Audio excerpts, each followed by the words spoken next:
insizwa kaShangasi usibusiso isegoli ngokusebenza ibuye iwelele phesheya kwezilwandle iyosebenzela khona uthe ngonyaka ka2015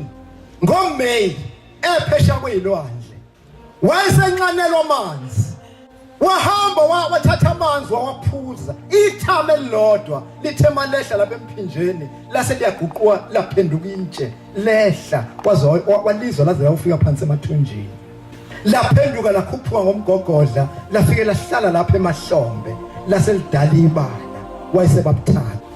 insuku zokusebenza vele phesheya seziyaphela wabuya wezegoli unenhloso yokuthi uzobuka ibhola isabatha kwamxina ukugula wahamba wawulala wangalibuka ibhola wavuka ekuseni uthenga iphepha umase ephuma emotweni eyesitolo wayeseyawa bamphuthuma abantu kwatholakala ukuthi njengobewa lo muntu uyagula base bemphuthumisa esibhedlela eSunshine bafika bamxilonga odokotela batholakala ukuthi unesifo senhliziyo yakhe ivuvukele inhliziyo yakhe iblockile inhliziyo yakhe ishaya kancane base bamthatha bamdlulisela eSteve Biko bafika odokotela bangathathi lo myalezo abawutsheliwe nabo babheka ngokwabo bathothi ngempela inhliziyo ivuvukele inhliziyo iblockile inhliziyo ishaya kancane ngosuku lwesithathu basebethi Sibusiso lenhliziyo nayo isakufanele sicela ukuba uvumelane nathi lenhliziyo siyikhiphe bese sifaka inhliziyo enziwe ngezandla abantu bayibiza ngewashi wavuma uSibusiso ngosuku lwesithupha wayeseyiswe theater wafika wahlinzwa ngempumelelo yakhishwa inhliziyo yakhe emvelo kwafaka inhliziyo enziwe ngezandla kodwa wangalulama waqhubeka wababuthaka wahlala lapha esibhedlela ngoJuni uphakathi kwasekufika omunye weyihlobo zakhe wafika umcela esibhedlela ukuba ayomlapha naye ngamakhambi endabuko lo muntu engikhuluma ngayo silo Nazareth wahamba naye wamlapha kuthema kufika umhla ka1 kuJuly ka2015 umkakhe wayesehamba wayomcela enyangeni ukuthi ngicela ukuba ke ngiye naye ebuhleni mhlawumbe unyazi lizomsiza ufika lapha ekhaya bangene ngempumelelo bafika phakathi bafika umshumayeli inkosi ayikho ibisi iqhamuka inkosi ifika ingene endlini mayiphuma ibuza ithi unani lo ngesikhathi ethatha inyawo ethi enkosini wayeseyawa ibisithi inkosi we uvumele nodokotela bakuhlinza ungangitshelile mina bekufanele utshele mina kuqala ukuthi unenkinga yesifo senhliziyo ngizokwenzani manje wayesebuye ukukhumbula ukuthi konje ngiyinkinga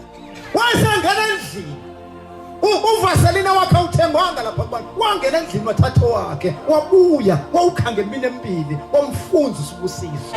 wayesethi hambani nenkosi bahamba babefika eThekwini yasithi lesizwe ngeke sisafike ekhaya ngicela ukuba sithole indawo esophumula kuyona la eThekwini kusasa bese siqhubeka siye ekhaya ngoba ngeke ngibe namandla okubhekana nabazali manje selishonile la kade ngikhathele futhi ngiyagula baba bafuna indawo yokulala thatha ukusa ngo2 bezongqongoza umuntu ngesankahle eminyaka uma besuka beyavula sangena isilwane sezulu unyazi lwezulu ngoba umzimba mningi amen longena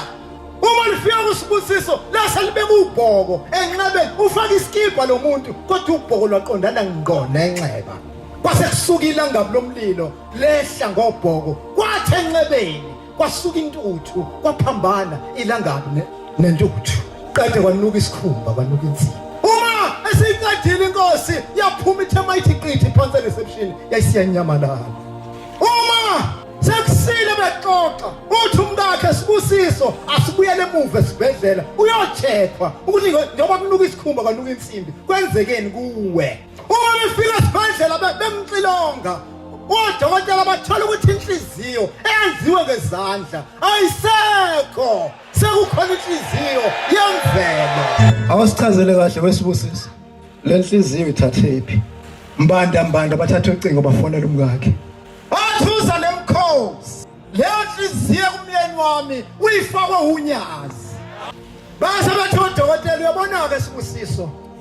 lo shembo okukhulunywa ngayo umfundisi sizophinda sikuhlinze sikufaka inhliziyo eyakhiwe ngezandla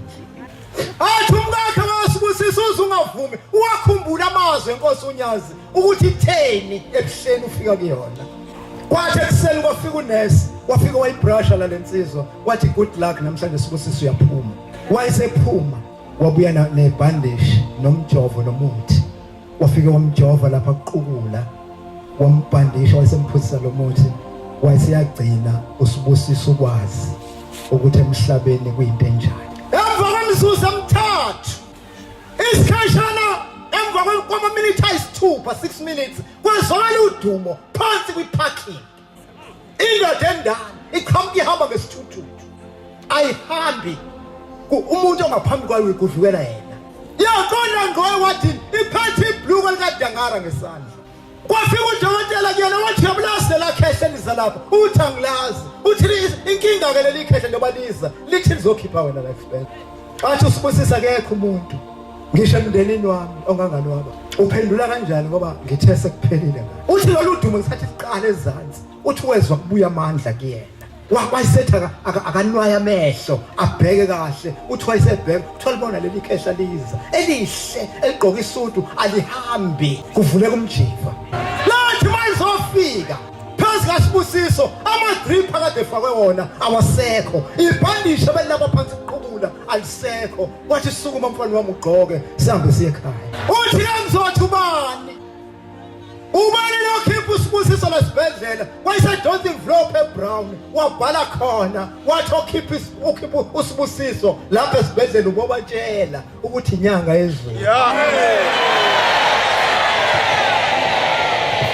Inkosi Sibusise nikuzwile.